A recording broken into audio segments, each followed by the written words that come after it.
This is EW with Wise Dad. Y'all are in the empowerment zone. Let's get in here. It's a lot of information we have to cover. I've been holding off for a little while because I was trying to go live with y'all, but some issues happened. This is my first time like actually getting in here and learning how to do the live, so I had a little hiccups in trying to get in here, but I really wanted to get into this one. This is the one where the 6-year-old little boy was murdered by Ronald. Okay, now I don't know if everybody done their research, but Ronald was let out. I'm thinking it was the parole. I'm sure it was the parole board that let him out, or it was some laws that released him. And if you was to look at his case, we're not gonna go in depth on his case, but I mean it's public information. You should be able to pull it up. But what I am gonna get into is the mental health part, because I told you that's what Wise Dad. That's what we doing here. We getting into what's really taking place and what's really going on. All we dealing with what's really the issue, the stuff that's behind the scenes that's being pushed off to the side. We really gonna get into that because we want to understand why people are being affected and how they're being affected. You know what I'm saying? So we're gonna have some experts in here. Well, we're gonna have a expert that's gonna dig into it, but I'm gonna start from already one of my shorts. If you haven't seen it, make sure y'all go in there, y'all like and support this, because I'm telling you, this is what's gonna help us gain strength in that part of the area where we're weak at. You know what I'm saying? And I'm not saying we're weak at it because we're just weak at it. I'm saying that we are perishing because we lack the knowledge. And this short is gonna define what I'm about to get into. All right, we're gonna watch it real quick and then we out of here. Spent 10 years trying to heal after their 6-year-old son was killed in their home. Now the man at the center of that case is out of prison. Kylie Hill sat down with the family and shares why his release is reopening old wounds. It was a freak incident, one that changed the Tipton family forever. I woke up and I heard Logan screaming, and all I could see was a big man over top of him, stabbing him. Logan was just 6 years old, a boy who loved football and his family. And on the night of December 7th, 2015, his life was taken after being stabbed to death. I mean, you can't really dictate what a person gonna do and always know what's gonna happen, but if we are aware, it cuts down the butterfly effect. You know what I mean? If we are aware, these things don't start manifesting themselves into acts of cruelty so vivid and so out of this world that a man would stand over a 6-year-old baby and not shoot him, but stab him to death, bro. And you got to look that I'm not talking about him. Oh, that's amazing how that blended together, those two. I mean, because they're one story that's necessary. You know what I'm saying? Rest in peace to Logan, and true justification for the mentality of what's taking place. Because that's a shot. That's amazing that picture froze like that. If you really look at that, you know what I mean? It's showing the blending of the two, because what happens is that what's happening is that a mentality is shadowing, you know what I mean, over our youth. You know what I'm saying? They're actually the victims. You know what I'm saying? Our youth are the victims because we are not taking care of each other. You know what I'm saying? Us adults, we dropping the ball with concern and care for one another. But that's that part right there. And what I wanted to say is that I'm not getting on him about what's taking place, because we're gonna go into it and you're gonna see why. Like, that is a whole nother frame of mindset that, and then our system would allow him to be placed back into society. I'm dying to know what type of and we're gonna get into that, but let's County all right. And yeah, we about to get into that. We about to find out like what's going on. As y'all know, like I was saying, they let him out. He got out, and then they rearrested him. Everybody got involved. They came all down at the White House. Everybody had something to say, and they found a reason because he didn't check in. That was the reason I heard, the reason why he got because they locked him back up. He's back locked up again, even though they let him out under supervision. So my question was, what type of supervision that they was letting him out on? What form of program that he was under while he was in there that allowed them to make a decision to let him out? Or was it just because of reading his case? You know what I'm saying? Y'all would have to read it. So I'm not a lawyer, so I'm not going to go in on that, but you would have to see his case. You know, like I said, it's public information. Y'all make sure y'all go in there and look at that information. But what we're going to look at is the mental part of it. All right. So we're going to get out of here real quick. And I'm gonna go right into the information that I have, and I'm gonna allow y'all to be able to see that for yourselves, exactly what's here. Okay. So what we have here, I'm pretty sure y'all can see it, is he was just so y'all know, he was a dialysis nurse from Indiana. So he wasn't just know anybody. He was actually a nurse. And main things I want to say is you know, how important is it that we know what mental health is? You know what I'm saying? So that's one question that I want to ask y'all. You know what I mean? How important do you think it is that you should know about it? And I think it's very important that we should know about it. I think it should be one of the primary things that we learn, because that's giving us a complete manual. That's giving us a different part of the manual of how we function as human beings. You know what I mean? What affects us, how we affect to what is how we react to what is affecting us, and how we affect other people when we're reacting. You know what I mean? And then, you know, that goes vice versa. So you got a lot of these things playing out, and we don't know what's going on. We don't even know what to look for, because, like I said, you got this person who was a dialysis nurse. You know what I mean? I thought about that. I would say, okay, a dialysis nurse, and then if you look at it, it says he was a 30-year dialysis nurse from Indiana who worked with dialysis patients for 10 years with the same company. First as a technician, then later on as a registered nurse.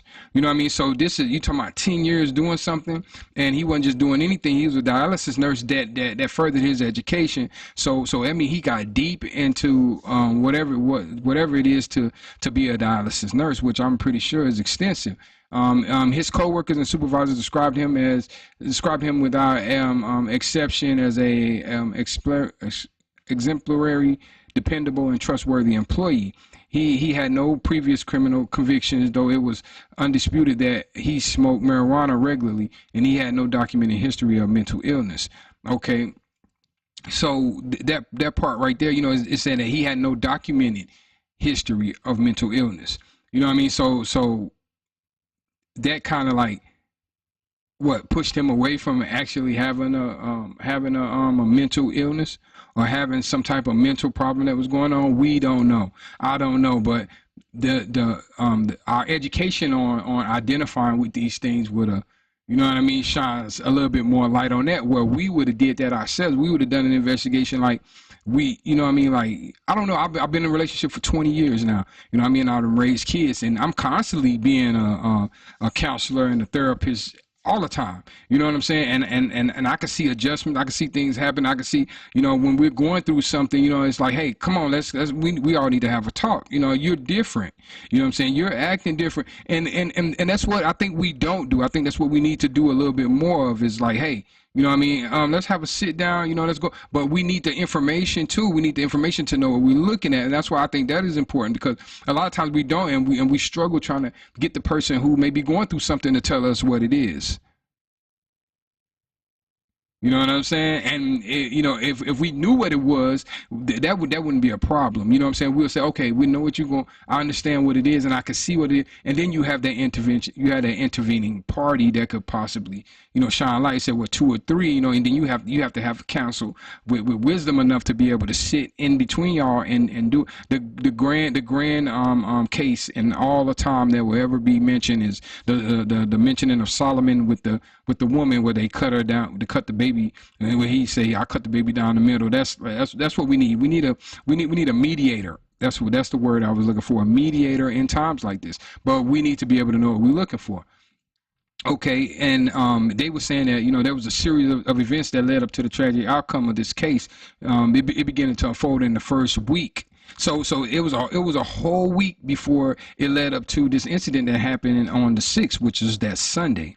Okay, it says during that week, Exentus, I hope I'm saying his name right, girlfriend of 3 years, Lauren, began to notice that he was exhibiting behavior, like what I was saying. She testified that she first noticed on Monday or Tuesday of that week that he was not sleeping as much as he normally would have. You know what I'm saying? So another telltale, you know what I'm saying? But these telltales that I'm telling you about, to us it may seem like a normal thing, like, hey, why you not sleeping? You know what I'm saying? You want some drug or something? You snorting some coke or something? Like, you want to know, like, what's going on? You know what I'm saying? But if you knew signs, you know what I'm saying? If you understood mental health, you would know that he was outside of that and that he was dealing with some form of illness was possibly there. You know what I'm saying? So you would start to investigate, like, hey, you know what I'm saying? Let's find out what's going on. And the only reason why I'm saying that is because his case is centered around mental health. You know, that he suffered a mental illness because he was found not guilty of his he's found not guilty on insanity. You know what I'm saying? So his case was basically built around mental health. So what I want y'all to see too is a mental health person's expression of this. The difference between hypomania and mania. That's what I'm talking about today. I'm Dr. Tracy Marks, a psychiatrist, and I make mental health education videos. And we're gonna let her go. You have mood changes and energy and activity changes that are abnormal. This means it's not happiness that may seem abnormal to you because it's been a while since you were happy.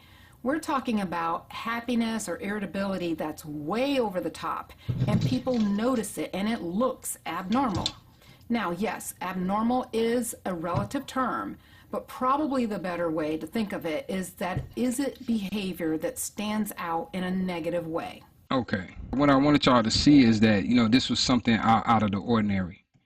And that, he was suffering from something that was, that was affecting his behavior in a way that, should have shine some light that, for her, should have set off a bell like, okay, I need to bring somebody else into this. And then you would see later on, that's exactly what she tried to do. Like on that video, it mentioned two things that he was suffering from, which was mania and a form of, I think they said, psychosis. All through this, even if you look at this whole paragraph, it says Lauren, as well as her parents, Will and Lisa, noticed that Exentus also was not eating much. This was highly unusual, as he would normally eat. He played football and they said he normally ate a lot, and he was a man of big stature. This is what he did, and he was having a lot of crime spells. If you read through here, you'll see like he was just like unusual, like just like doing weird stuff. And at one point he was very giddy and bubbly at work when ordinarily he was very serious and grounded. They said he was also speaking as at a louder than normal. One coworker stated that he discussed his personal life with her, which he never did because he was normally like chill to himself. He never really did that. And he was showing affection. He was doing all the necessary qualities that Dr. Tracy Marks was talking about. Okay, the second part of this criterion is that these mood and energy changes need to last at least 1 week for mania and 4 days for hypomania. 1 week for mania. Then that's what I'm looking at from what they were saying here, is that lasted from Monday to all the way to Sunday. He also had a point where he was like tripping out. You know what I'm saying? He bugged all the way out. They took him to church. They had to take him outside. In between that time, there was a lot of people that dealt with him. I'm not gonna put the blame on them that it's their fault, but I'm just saying our responsibility to our loved ones and to our community and to us as human beings is to understand that we're functioning in this in this capacity. A lot of these issues and how we're suffering from them are not directly coming from us having something wrong with us. You know what I'm saying? We're actually responding to outside stimuli. We're responding to the environment. We're responding to how we were raised. We're responding to, how we deal with relationships. We're responding to our decision making that's sometimes been wrong things that's been given to us. All of this stuff is going on with us, and this is what's the build up to the mental problems. You know what I'm saying? Our mental health becoming an illness is what I should say. You know what I'm saying? Because I'm gonna go right here so you can see. Look, I got this highlight. It says at one point while one evening they went to dinner with the family, and he started crying then at the dinner. So Will took him outside, and Will said that when he took him outside, he was crying, and he started saying things about his patients, and that he was sorry for something that had happened at work. Now I'm gonna go back up here real quick, and I'm gonna get y'all to see that. You remember I said that he was a dialysis nurse, and that was like, man, dialysis nurse, you know the stuff that you're dealing with. So I was like, okay, let me go and look up this, what it is to be a dialysis nurse. You know what I'm saying? And if you look here, this is what it is to be. Dialysis nurses face significant emotional challenges, including burnouts, compassion fatigue, moral distress, and emotional exhaustion arising from intense patient care, organizational demands, and prolonged relationships with critical ill patients. So they are going through it, bro. What I want y'all to see too is that he chose that. He didn't choose to be burned out. He didn't choose to suffer from he didn't choose for these things to happen. But this is what comes with us dealing with outside things that's put on us to survive. You know what I'm saying? Because if you go look at the reason why we're doing what we're doing is to take care of your family. You know what I'm saying? You want to make sure everything is okay. You want to put food on the table. You want to do all of these nice things by choosing your career or going to work with whatever you're doing to bring in some money that's going to help you do that. You know what I'm saying? And that's why, I pulled up something else, which was, it came to my mind, which was, these are chosen stress factors that we choose. And it says a chosen stress factor is a personal choice or decision that leads to stress. This can include decisions made in the workplace, personal relationships, and other significant life choices. For example, a person may choose to work on a demanding job or have a high pressure relationship, which can lead to stress. Understanding and managing these chosen stress factors is crucial for maintaining mental health and well-being. You know what I'm saying? So it goes, this is like a twofold thing that we're looking at. You know what I'm saying? We're making choices because, like what I said, it's a sound choice, because you want to make sure that you can take care of your loved ones. You want to make sure that you can survive. You want to make sure that you can support.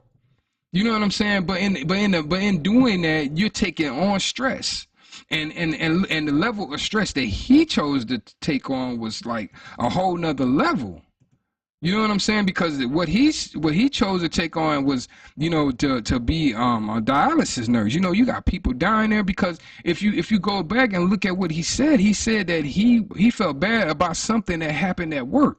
And then when they brought him back in, at one point when he was at the church, they brought him back in.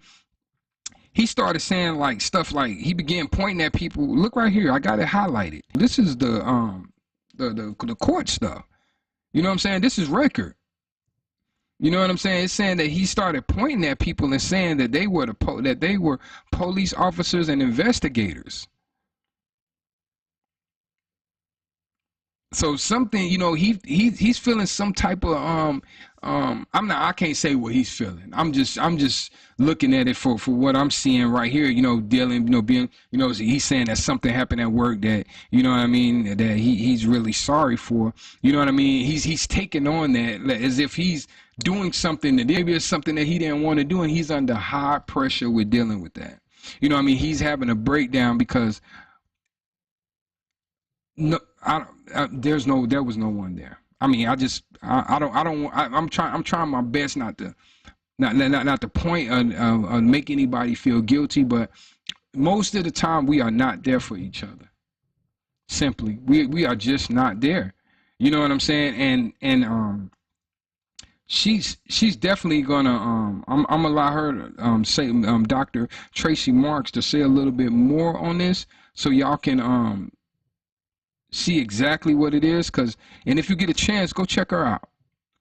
Go check her out. I mean, she really gets into it. She allow you to be able to see exactly what's taking place. But I'm gonna use some of her information here. Big ups to Dr. Tracy Marks. We have an abnormal mood and an abnormal energy level, along with 3 or 4 of these things that I just listed. And with all of these things happening at the same time, it causes severe problems in your social life, your occupational life, your school functioning, or it requires hospitalization to keep you from harming yourself or others. Or you have psychotic features like hallucinations or delusions. A common kind of delusion is called ideas of reference. A person will believe that the radio or television is specifically speaking to them. And it's not that you hear the television say something that it didn't say. You can experience that, but that's different. That's a hallucination where you think you hear something that doesn't exist. With ideas of reference, you're hearing what's really being said and assigning a different meaning to it that lines up with the delusion that you already have. Oh man, and I mean, if you go back to this case, I want y'all to. I know you can see where I'm at. You can probably actually go in here and you could probably pull it up yourself. Like if you go deeper into this case, you know, like how he got to where he was at. You know, there was different signs that was speaking out to him. He was saying, you know, that's how he ended up at the home where Logan and his family lived, you know what I'm saying? And that's how, you know, that's what made that random act of violence, you know what I mean, manifest itself, you know, because it was, you know, these idea reference that led up that, you know, that was sinking into him a long time ago. You know, we walk around here. Listen, y'all, we walk around here constantly with these things going on, with these idea references, you know what I mean, with these outside stimulus, with these chosen stress factors that we have that is festering like different stress levels. And then we get to the point where, you know, it starts to affect us in this manner where you see a lot of people breaking. A lot of people sit back like, nah, I ain't breaking. I go through all kind of problems, but you never know what take you there. You know what I'm saying? You don't know what. You know what I mean? At what point, you know what I mean, you're going to have a breakdown, because not only are we not able to look at other people and say, hey, you know what I mean, something is going on with them, but we are not even able to understand what is going on with ourselves.